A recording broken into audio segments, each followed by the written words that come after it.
بسم الله الرحمن الرحيم. تبارك الذي بيده الملك وهو على كل شيء قدير، الذي خلق الموت والحياة ليبلوكم أيكم أحسن عملا، وهو العزيز الغفور الذي خلق 7 سماوات طباقا، ما ترى في خلق الرحمن من تفاوت فارجع البصر هل ترى من فطور، ثم ارجع البصر كرتين ينقلب إليك البصر خاسئا وهو حسير.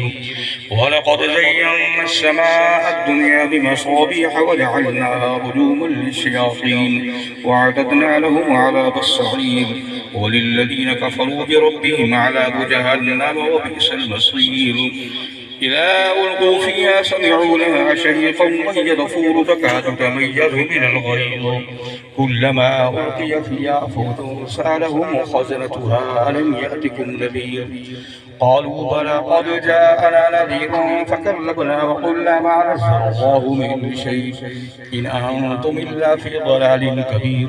وقالوا لو كنا نسمع أو نعقل ما كنا في أصحاب السعير، فاعترفوا بذنبهم فسوقا لأصحاب السعير.